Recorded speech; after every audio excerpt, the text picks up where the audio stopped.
तुम्ही मगाचा जर व्हिडिओ बघितला असेल की hollow conducting sphere, solid conducting sphere आणि हॉलो नॉन कंडक्टिंग स्फिअरला आपण एकसारखं ट्रीट करता येतं. उरलं काय, सॉलिड नॉन कंडक्टिंग स्फिअर दुसऱ्या प्रकारे ट्रीट होतं. ठीक आहे, हे आपण रिझल्ट्स मागच्या व्हिडिओमध्ये प्रूव्ह केलेले आहेत. तुम्हाला जर जमत असेल बेस्ट आहे ते व्हिडिओ बघा, तर तुम्हाला प्रूफ पण कळेल. नसेल तर ॲटलिस्ट या व्हॅल्यूज तुम्हाला लक्षात राहायला पाहिजेत. ईची व्हॅल्यू कशी असते, आता एक काम करू, ह्याच्यात अजून एक डिव्हिजन करायला लागेल आपल्याला. ईची व्हॅल्यू आउटसाईड म्हणजे आउटसाईड द स्फिअर आणि इनसाईड द स्फिअर, ह्या दोन व्हॅल्यूज आपल्याला ईच्या मिळतील पर हेड. त्यानंतर व्हीच्या व्हॅल्यू पण कसं मिळेल, आउटसाईड द स्फिअर आणि इनसाईड द स्फिअर. आणि यूची व्हॅल्यू तिघांच्या आपल्याला असं मिळेल. आणि याचे ग्राफ पण आहेत, पण आता मी ग्राफ या टेबलमध्ये इन्क्लूड करत नाही. ते ग्राफसाठी तुम्ही तो व्हिडिओच रेफर करा, बघा.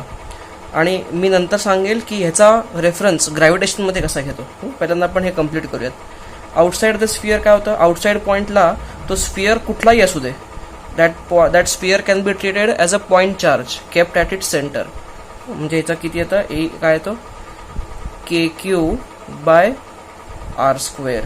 इथं पण काय येतो KQ by R square. R काय आहे, distance of the point at which आपण ही ई काढतोय from centre of the sphere. कळतंय. इनसाइड ह्याच्या आत इलेक्ट्रिक फील्ड झिरो. का झिरो हे रेफर द प्रिव्हियस व्हिडिओ, मी त्यात सगळं नीट एक्सप्लेन केलेलं, आता परत मी ते करत बसत नाही. सॉलिड नॉन कंडक्टिंग स्फिअरमध्ये आतला किती असतो electric field, KQR by R cube एवढा असतो. बर, पोटेन्शियल याच्यात पोटेन्शियल किती असतं, KQ बाय आर. बर, या स्फिअर्सच्या बाहेर पोटेन्शियल किती असतं, वेल मी उलटा दिलं का, आउटसाईड नाही, हे आउटसाईडमध्ये KQ बाय स्मॉल आर असतं. आणि इनसाईडमध्ये किती असतं, KQ बाय कॅपिटल आर. आणि हे सगळीकडे आतल्या सगळ्या पॉईंट्सला कॉन्स्टंट असतं. अगेन सगळ्या एक्सप्लेनेशन्स मागचा व्हिडिओ बघा, मी त्यात सगळं डिटेल्डमध्ये प्रत्येक केस यातली डिराईव्ह करून दाखवलेली आहे. सॉलिड नॉन कंडक्टिंग स्फिअरमध्ये आउटसाईडमध्ये सेम KQ बाय आर, कारण आउटसाईड पॉईंटसाठी तो एक पॉईंट मास कन्सिडर होतो, पॉईंट चार्ज कन्सिडर होतो. ओके. आणि इनसाईडसाठी काय होतं, इनसाईडसाठी असतो एक मोठं एक्सप्रेशन आहे, KQ by 2R cube into bracket 3R square minus R square. कळत आहे, असं आहे. अगेन डिराइव्ड आहे हे, ह्याचं डेरिवेशन आहे KQ स्क्वेअर बाय 2R.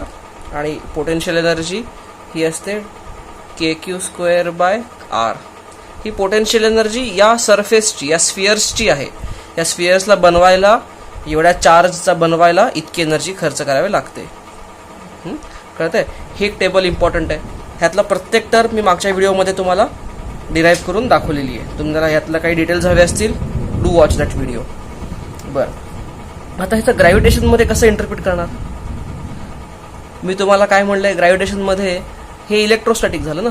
ग्रॅव्हिटेशनमध्ये आपण काय करतो, आपण Kला रिप्लेस करतो -G नी, सिम्पल. आणि Qला रिप्लेस करतो, Q कॅपिटल किंवा स्मॉलला रिप्लेस करतो मासनी. जर तुम्ही एवढं केलं, तुम्हाला हेच मिळेल. काय मिळेल, आता पुढचा एक टेबल बनवतो मी, सेम टेबल बनवतो एक, फक्त ग्रॅव्हिटेशनमध्ये बनवतो. आता बघा, बाकी वरचं हेडिंग सगळे तेच ठेवतो. तर पहिलं हे काय आहे, hollow conducting sphere, solid conducting sphere, hollow non conducting sphere. आता what does that conducting thing mean. Well याच्यामध्ये कंडक्टिंगला काही अर्थच राहत नाही ना. इलेक्ट्रोस्टॅटिकमध्ये आपण conducting, good conductor, insulator, bad conductor म्हणतो. ग्रॅव्हिटेशनमध्ये कसलं आलं कंडक्शन. त्यामुळे याच्यामध्ये दोनच प्रकार होतात स्फिअर्सचे. एक म्हणजे सॉलिड, काय झालं, सॉलिड भरीव स्फिअर, आणि दुसरा आहे हॉलो. ओके, बोला कसं काय काय करता येईल. आता सॉलिड स्फिअर म्हणजे आपल्यासाठी हाय ही कॅटेगरी आहे. सॉलिड स्फिअर नाही, सॉलिड स्फिअर म्हणजे ही कॅटेगरी झाली, सॉलिड नॉन कंडक्टिंग. आपण बेसिकली नॉन कंडक्टिंग कशाला म्हणलं, मागच्या व्हिडिओमध्ये तुम्ही अभ्यास केला असेल. नॉन कंडक्टिंग म्हणजे काय, त्याच्या आत पण काहीतरी मास आहे आणि याच्यामध्ये चार्ज होतं ना सॉलिड नॉन कंडक्टिंगमध्ये. ओके, आता इलेक्ट्रोस्टॅटिकमध्ये चार्ज जे काम करतं ते ग्रॅव्हिटेशनमध्ये मास काम करतं. याचा अर्थ आत मास पाहिजे ना काहीतरी, कळतं ना. हां, मास पाहिजे म्हणजे सॉलिड स्फिअर झाला. आणि सॉलिड स्फिअरला तुम्ही कशाशी कम्पेअर करा, सॉलिड नॉन कंडक्टिंग स्फिअरशी. मग हे दोन्हीचं मी जर कम्पॅरिझन केली, तुम्हाला जर हे असं कन्फ्यूज होत असेल तर मी काय करतो, वरती हॉलो लिहितो आणि खाली सॉलिड लिहितो. कळत आहे का. ओके, आता let us first worry about solid. Solid मी कशाशी कम्पेअर करतोय, नॉन कंडक्टिंग. या केला मी कशाने रिप्लेस करतो, म्हणजे आउटसाईड पॉईंटसाठी काय असेल, के मायनस जीने रिप्लेस केलं, क्यूला एम रिप्लेस केलं. व्हॉट इज एम, त्या स्फिअरचं mass upon R square. Simple आहे. ओके, हे झालं आउटसाईड. इनसाईडला हे असेल minus G M R by capital R cube. काहीच नाही आहे तसं रिप्लेस केलं. कॅपिटल आर काय, त्या स्फिअरची रेडियस. स्मॉल आर काय आहे, डिस्टन्स ऑफ दॅट पॉईंट ज्यात जो आपण स्टडी करतोय, ज्या ठिकाणी हे कॅल्क्युलेट करतोय. कळतंय. पोटेन्शियल हे झालं ग्रॅव्हिटेशनल फील्ड. आता इथं ई येते तर इथं हे इलेक्ट्रिक फील्ड होतं, ग्रॅव्हिटेशनल फील्ड आहे. हे इलेक्ट्रिक पोटेन्शियल आहे तर ग्रॅव्हिटेशनल पोटेन्शियल. काही नाही, ह्याला ब्लाइंडली तुम्ही रिप्लेस करा, minus G M by R. हे झालं ग्रॅव्हिटेशनल पोटेन्शियल. आणि इथं काय झालं, ह्याच्या आत minus G M by 2r cube into bracket 3r square minus R square. Gravitational potential energy solid बॉलची किती असते, 3/5 minus G M square by R. Gravitational potential energy. आलं का लक्षात. तर हॉलोस्फिअरसाठी मी तर ह्याला कम्पेअर करतो. हॉलो म्हणजे आत काहीच नाही आहे.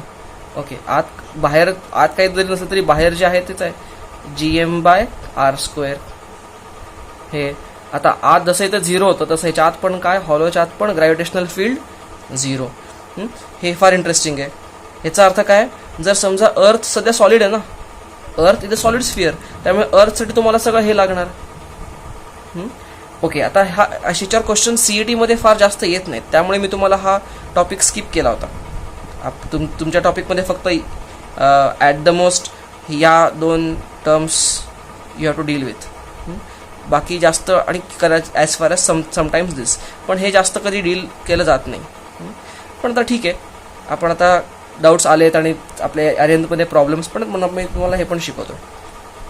ओके, आणि अर्थ समजा हॉलो असती, जस्ट इमॅजिन अर्थ समजा हॉलो असती तर अर्थच्या आपण जर ते हॉलो पार्टमध्ये गेलं तर तिथं काय झालं असतं, ग्रॅव्हिटेशनल फील्ड त्या ठिकाणी 0 असतं. ह्याच्यामुळे ओके, म्हणजे सगळ्या बाजूंनी तुम्ही इक्वली ओढले गेले असते आणि नेट ग्रॅव्हिटेशनल फील्ड 0 असं तिथं सगळं झालं असतं. बरं, आउटसाईड काय असणार आहे, minus G M by R. आत काय असणार आहे, minus G M by capital R. बघा, पोटेन्शियल आत 0 होत नाही, आत इलेक्ट्रिक फील्ड 0 झालं कारण ही व्हेक्टर क्वांटिटी एकमेकांना कॅन्सल करते, पण पोटेन्शियल आत 0 नसतं होत कारण ती व्हेक्टर क्वांटिटी नाही आहे. ओके, आणि इथं काय असा हॉलोस्फिअर बनवायला किती ताकद लागेल, किती एनर्जी लागेल, ती म्हणजे minus G M square by 2r. फार रेअर चान्सेस आहेत की याच्यावर गणितं येतील सीईटी मध्ये, कळतंय. त्यामुळे पण आता आर्यंतमधला हा क्वेश्चन होता म्हणून मी तुम्हाला हे सगळं एक्सप्लेन केलेलं आहे. Now come back to the question in Arihant. हां, तुम्ही जे अजून एक पॉईंट, तुम्ही जे व्हेरिएशन ऑफ जीचा ग्राफ बघितलेला आहे, तो ग्राफ कसा होता मी शिकवलं, variation of G by altitude and by depth. तर तो ग्राफ असा होता ना, दिस वॉज अर्थ सरफेस आणि इथनं असा गेला, कळतंय का. तो ग्राफ असा होता. तो काय आहे, ग्रॅव्हिटेशन ऑफ जी. आणि जी म्हणजे असतं काय, इलेक्ट्रिक फील्ड, ग्रॅव्हिटेशनल फील्डला जी असतो ना, ग्रॅव्हिटेशनल फील्डला आपण जी म्हणतो, कारण gravitational field is nothing but force per unit mass which is acceleration, which is G due to gravity. कळतंय. हां, तर अर्थच्या सरफेसवरच याची व्हॅल्यू किती असते, G M by capital R square. Minus आपण फक्त डायरेक्शन खालच्या बाजूला आहे म्हणून घेतो मायनस, नेव्हर माइंड, संख्याची एवढी असते ओके. त्यानंतर हे झालं. आणि बघा हे व्हेरिएशन दिसतं तुम्हाला. आणि हाच ग्राफ मी त्या मागच्या व्हिडिओमध्ये तुम्ही रेफर केला तर हाच ग्राफ मी शिकवला होता या बिहेवियरसाठी. तुम्ही जर हे बघितलं असेल तर या बिहेवियरसाठी मी हाच ग्राफ घेतला होता. आतमध्ये कसं लिनियर असतं आणि बाहेर कसं क्वाड्रॅटिक कर्व असतो. येस, तर हा ग्राफ मी जो तुम्हाला मगाशी शिकवला त्याचं ओरिजिन तुम्हाला कळलं कसं इलेक्ट्रोस्टॅटिकवरून हे डिराईव्ह करता येतं. तुम्ही जर मागचा व्हिडिओ बघितला नसेल तो नीटवाला तर आय विल रिकमेंड यू तो बघा व्हिडिओ. त्यात मी हे सगळं डिराईव्ह केलेलं आहे. तुमचा एकदा गॉस लॉ पण एकदा रिवाईज होऊन जाईल. ओके, तर आता प्रॉब्लेम बघूया डायरेक्ट. बघा 28th क्वेश्चन बघा, ग्रॅव्हिटेशनचा आर्यंत मधला 28th क्वेश्चन. तुम्हाला विचारला होता डाऊट कुठेतरी. Force of attraction due to hollow spherical shell of mass capital M and radius R and uniform density on a point mass M situated inside. कळतंय जरी काय म्हणलंय, असं हॉलो स्फेरिकल शेल आहे म्हणजे अर्थ असल्यासारखीच ना, हॉलो अर्थ म्हणजे इमॅजिनरी, नॉट अर्थ, हॉलो अर्थचं मग अशी एक्झाम्पल दिलं त्याप्रमाणे. जर असा हॉलो शेल आहे, कॅपिटल एम मास आहे, युनिफॉर्म आहे, त्याच्या आत जर स्मॉल एम मास असेल तर या स्मॉल एम मासवर किती फोर्स लागेल मला सांगा. हॉलो स्फिअरमध्ये किती ई असतो आतमध्ये ई असतो 0. मग आतमध्ये ई जर 0 असेल तर एफ इज इक्वल टू काय असतो, ई इंटू एम ना. हे कुठनं आलं, आपण आठवतंय इलेक्ट्रोस्टॅटिकमध्ये F equal to E Q करत होतो. आता हे gravitational force is equal to gravitational field into mass. कळतंय. किंवा अजून एक होतं की E G was nothing but force experience per unit mass असं होतं ना. कळतंय का. त्यामुळे force is equal to E G into M. पण आता ई जी जर 0 असेल याच्या आतमध्ये तर फोर्स पण काय झाला 0. त्याचा आन्सर 0 आहे 28चं. 29 बघू. Magnitude of force of attraction on a point mass M due to hollow spherical shell of mass m and radius r as a function of its distance from center is given as. Okay, here a and b refers to. बघा, so simple. a point मध्ये r less than capital R म्हणजे a point आतला point आहे. a point आतला point आहे म्हणजे hollow स्फिअरच्या आतला पॉइंटला काय असतं, आतल्या पॉइंटला फोर्स किती असतो 0 असतो. आता पण चेक केलं म्हणजे a should be 0. मला तरी बी ऑप्शन बरं वाटतंय. तरी बघू बी काय आहे. आणि B point is greater than equal to R आहे म्हणजे बी पॉइंट बाहेरचा पॉइंट आहे. बी पॉइंट जर बाहेरचा पॉइंट असेल तर बाहेरच्या पॉइंटला ई किती असतो, ई आउटसाइड किती असतो बघा एवढा, GM by R square minus GM by R square हा ई आहे. ई आहे म्हणजे एफ किती असेल त्या पॉइंट मासवर, एफ असतो ई इंटू एम ना. म्हणजे ई ची value G M M by R square. हा झाला फोर्स ऑन बी. तो मॅच करतोय बी ऑप्शनशी. ठीक आहे, कसं आलं कळलं. ओके, ह्या 2 क्वेश्चन्सचा आन्सर सांगण्यासाठी मी तुम्हाला तो अख्खा व्हिडिओ बनवला आणि हे टेबल सांगितलं. त्यातलं हे इलेक्ट्रोस्टॅटिकचं पार्ट आहे आणि त्याचाच अॅनॉलॉजी आपण ग्रॅव्हिटेशनमध्ये घेतलेली ही. तुम्हाला सगळ्यांना कळतंय का बघा. आणि त्यातनं हा ग्राफ पण आपण एक्सप्लेन केला. ठीक आहे, ह्याच्याने तुमचं काय नॉलेज थरो होऊन जाईल. बघायला गेलं तर मी हे 2 क्वेश्चन्स फक्त हे असं आहे पाठ करा असं मला आरामात म्हणता आलं असतं. पण हे पाठ करायला काहीतरी बेसिस असेल तर पाठ करणं सोपं जातं. उगाच ब्लाइंडली पाठ करत गेलं तर मग काय उपयोग आहे. ट्युशन लावायची गरजच नाही, कॉलेज जायची गरज नाही.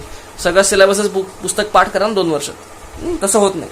तर आपल्याला बेसिस पाहिजे ज्याच्यावरनं आपल्याला पाठ करायला, आपल्याला मगअप करायला त्याला बेसिस मिळेल. ठीक आहे ना. ओके, तर अजून मला कुठले क्वेश्चन झाले होते बघूयात ग्रुपवर. ओके, दुसरा क्वेश्चन बघूयात. Read second question. A solid sphere, uniform density, radius r is applying gravitational force of attraction F1 on particle P at distance 2r from center. बघा, एक स्फिअर आहे, त्याची रेडियस काहीतरी r दिलेली आहे रेडियस. ओके, त्याची radius आहे r आणि हा या पॉइंट P वर ज्याचं डिस्टन्स हे किती आहे, त्याचं डिस्टन्स हे आहे 2r. या 2r डिस्टन्सच्या या पॉइंट P वर तो एक प्रकारचा फोर्स लावतोय आणि त्या फोर्स तो फोर्स F1 लावतोय. फोर्स ऑफ अट्रॅक्शन किती असणार आहे F1. बरं, त्यानंतर काय केलं, या मोठ्या स्फिअर मधनं R/2 रेडियसचा एक छोटा स्फिअर बरं का, सर्कल नाही, स्फिअर सबट्रॅक्ट केला, कटआउट काढला. ओके, म्हणजे हे डिस्टन्स, हे रेडियस किती, हे R/2 रेडियस आहे. R/2 रेडियसचा कटआउट बाहेर काढला. तर आता त्यांनी विचारलं तेव्हा काय झाला, हा फोर्स F1 चा झाला F2. तर त्यांनी F1 आणि F2 चा रेशो विचारलाय. बरं, आता परत हा स्फिअर आहे, सॉलिड स्फिअर आहे, आणि ह्याच्या बाहेरचा पॉइंटला मला विचारलंय फोर्स काय.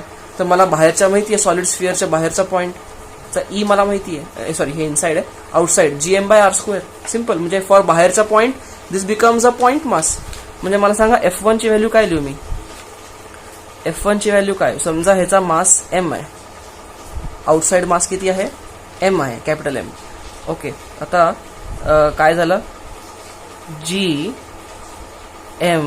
आणि ह्याचा मास समजा स्मॉल m आहे, gmm/ डिस्टन्स स्क्वेअर म्हणजे 2r चा स्क्वेअर, म्हणजे आय कॅन राईट 4r². हे झालं F1 ची व्हॅल्यू. आता F2 ची, जेव्हा मी यातनं कटआउट मायनस केला तेव्हा आता यातलं मास कमी झालं ना. मग किती मास कमी झालं, त्यासाठी मला किती मास बाहेर काढलं हे काढावं लागेल. ओके, मला काय म्हणतं, ह्याचं mass is equal to density into volume ना. बरं, ह्याची डेन्सिटी किती आहे, सपोज ह्याचा मास अगोदर m असेल, त्याची ह्याची रो किती आहे, mass upon total volume 4/3 πr³ ही डेन्सिटी आहे. मग इथं सबस्टिट्यूट करा, डेन्सिटी सबस्टिट्यूट करा, m/4/3 πr³ into volume of the removed, हे किती आहे 4/3 πr/2 चा क्यूब ना. ओके, 4/3 π 4/3 π कट, r³ कट, म्हणजे किती मास राहिला, m/8. बघा गणित बरोबर आहे का, सॉरी आता दिसतंय का, m/8. बघा सगळं क्लिअर आहे, मी काय काय कट केलं, म्हणजे m/8 मास यातनं काढलं. अच्छा, m मधनं जर m/8 मास काढलं तर किती मास शिल्लक राहिलं, रिटेन्ड मास किती आहे, रिटेन्ड मास किती आहे, m - m/8 which is 7m/8.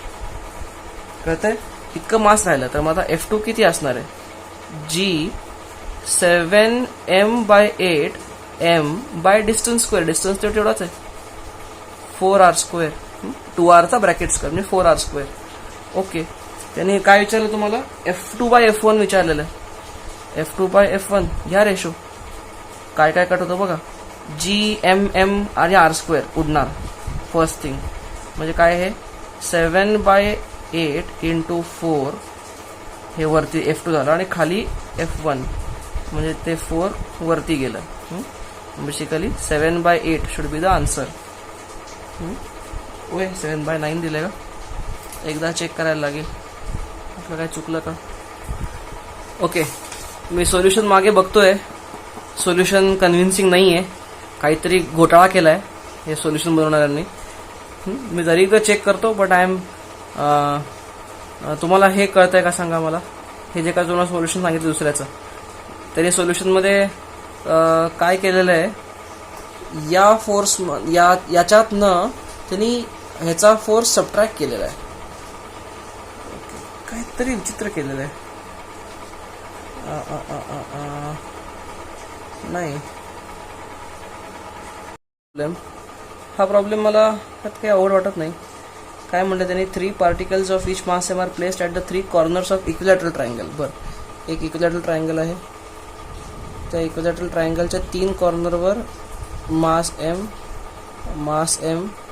आणि मास m असा प्लेस्ड आहे. तर जर असेल साइड, ह्याची side length a, then force exerted by this system on another particle of mass m placed at midpoint of a side and at the center of the triangles. बर, जसे 2 masses आहेत, on another particle of mass m placed at midpoint of a side. म्हणजे ह्याचा एका साईडचा mid point, समजा हा mid point आहे, त्या मिड पॉईंटवर एक ठेवलेला आहे मास, आणि या 3 मासच्या सिस्टीमनी एक्झर्ट केलेला फोर्स तुम्हाला काढायचा आहे. कोणावर काढायचा आहे, याच्यावर काढायचा आहे आणि सेंटरवर, म्हणजे सेंट्रॉइडचा सेंट्रॉइड जो असतो इथं ठेवलेला मास, या दोघांवर रिस्पेक्टिव्हली, म्हणजे अगोदर ह्याचा काढायचा, ह्याच्यावर किती काढायचा आणि त्यानंतर याच्यावर किती काढायचा. ओके, मला सांगा याच्या सेंटरवर जो पॉईंट आहे त्याच्यावर तरी फोर्स 0 असेल का? 0 असेल. बघा सेंटरचा मास बघा, तर ह्याचं अट्रॅक्शन किती आहे. समजा हे डिस्टन्स बी आहे, तर हे पण बी आणि हे पण बी आहे ना, बी बी बीच आहे. त्यानंतर हे किती असणार आहे, या पॉईंट ह्याचं अट्रॅक्शन काय असणार आहे, GM² बाय B². हे अट्रॅक्शन किती असणार आहे, GM² बाय B². हे अट्रॅक्शन किती असणार आहे, GM² बाय B².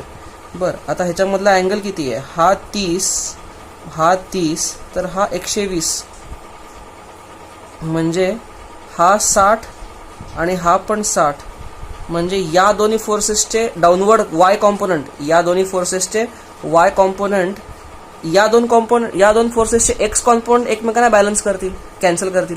या दोघांचे वाय कॉम्पोनंट खाली किती लागतील, म्हणजे हा मास m आहे, हा आहे GM² बाय B² अपवर्ड्स, आणि खाली किती आहे, याचा किती आहे, GM² बाय B² cos 60 ना, cos 60 ची व्हॅल्यू हाफ आहे. हा झाला एकाचा कॉम्पोनंट. असे ह्याचा पण कॉम्पोनंट ॲड होईल, म्हणजे इंटू 2 करतो, दोघांचा खाली लागतोय ना, म्हणजे 2 कट झाले. म्हणजे वरती पण GM² बाय B², खाली पण GM² बाय B², म्हणजे मधला मास वर नेट फोर्स लागला 0. त्यामुळे दुसऱ्याचा तरी 0च येणार आहे. त्यामुळे याच्यामधला A आणि Bच ऑप्शन येऊ शकतो, C आणि D असू शकत नाही. ओके, आता let's just see between A and B. आता ह्याच्यावर लागणारा फोर्स 0 करू शकतो का, असू शकतच नाही. याच्यावर नॉन झिरोच फोर्स पाहिजे, म्हणजे याचा आन्सर बीच आहे. कसं नॉन झिरो फोर्स पाहिजे, लक्षात घ्या. आता या मासचा मी बोलतोय, या मासवर असा आणि असा फोर्स आहे, तो बॅलन्स करणार एकमेकांना, कारण तो सिमेट्री आहे याच्यामध्ये. पण हा वरचा जो फोर्स आहे, तो फोर्स बॅलन्स करायला खाली काहीच नाही आहे ना, कळतंय. त्यामुळे ह्याच्यावर नॉन झिरो फोर्स लागणार आहे. किती लागणार तुम्ही व्हॅल्यू काढा गणित करून, ते सिम्पल GM1 × R². तर ते बी ऑप्शन मला डायरेक्टली दिसतोय, आन्सर बी असायला पाहिजे. मागे त्यांनी दुसरं काय तर दिलं असेल, तर त्यांनी काहीतरी भाषा वेग असेल, आय डोंट नो. मागे आन्सर चेक करा, बहुतेक तेच असेल. 16चा आन्सर किती, 16चा आन्सर बीच आहे मागे. हा, मग ह्यात डाऊट आहे त्याचा काही, ठीक आहे. पुढचा त्यानंतर अजून क्वेश्चन कुठला आला, नेहाने विचारला होता. थिंक नेहाचेच क्वेश्चन आहेत. 23, लेट अस सी 23rd. काय म्हणतात 23वा question, the change in value of G at height H above the surface of the earth is the same as at a depth D below the surface of earth, but when both D and H are much smaller than radius of earth, but then which one of the following is correct. Problem काय, GH is equal to GD. Basically त्यांनी असं direct म्हटलं नाही, change in value म्हणलंय. Change in value म्हणजे काय, original G value असते ना ग्राउंडवर, G मायनस GH आणि G मायनस GD असं इक्वल आहे असं त्यांनी सांगितलंय. असं जर इक्वल असेल तर काय झालं, GH is equal to GD. GH काय आहे, G ॲट हाईट H, आणि GD काय आहे, डेप्थवर आहे. दोन्ही फॉर्म्युले काढा, लावायच्यात, आणि तुम्हाला याच्याने D ची व्हॅल्यू मिळेल, रिलेशन मिळेल. बघू किती आहे, G into bracket 1 - 2H by R is equal to, आणि अजून एक त्यांनी दिलेलं आहे की लहान आहेत ना G आणि H, त्यामुळे लहान असल्यामुळे आपल्याला हे ॲझम्पशन्स करता येतात. आणि ह्याची व्हॅल्यू किती आहे, G into bracket 1 - D by R, हे इक्वल आहे. G कट झाला, 1 कट झाला, हे करा सॉल्व. म्हणजे काय झालं, I can say 2H is equal to D, simple. म्हणजे किती ऑप्शन मॅच करतोय, ऑप्शन 23चा D is equal to 2H, C option. Simple आहे ना, एका ओळीत आलं ना. बरं, पुढचा क्वेश्चन काय आहे, 27th वाचतो question. If one assumes that the gravitational force due to earth decreases in proportion to the inverse square of distance from center of the earth, then which of the following relation between centripetal acceleration of moon and distance of moon from center of earth and G acceleration due to gravity on surface of earth and radius of earth is correct. बघा अगदी straight forward question आहे हा. हे काय फक्त फार भरपूर शब्द त्यांनी वापरलेले आहेत. सगळ्यात पहिली गोष्ट, पहिल्या सेंटेन्सला काही अर्थच नाही. It's redundant sentence. आपल्याला अज्युम करायची गरज नाही, तसं असतंच. F इज इक्वल टू काय आहे, G mass of earth into mass of moon upon distance between earth and moon. त्याला त्यांनी काय कॅप्शन वापरलंय, RM म्हणले ना, स्क्वेअर. हे तर असतंच, हे त्यांनी पहिलं दिली तरी रिडंडंट आहे ती. बरं, आता मी जर या मास ऑफ मूनला खालनं डिवाइड केलं तर मला काय मिळेल, F/m मिळेल ना. आणि F/m काय असतो, ऍक्सेलरेशन. F/m याचं ऍक्सेलरेशन डायरेक्शन कशी असते, रेडियल डायरेक्शन असतं ना, कारण फोर्स हा रेडियस टुवर्ड्स रेडियस आहे, म्हणजे डायरेक्शन ऍक्सेलरेशनचे पण रेडियल आहे, म्हणजे तो सेंट्रिपिटल ऍक्सेलरेशन झालं.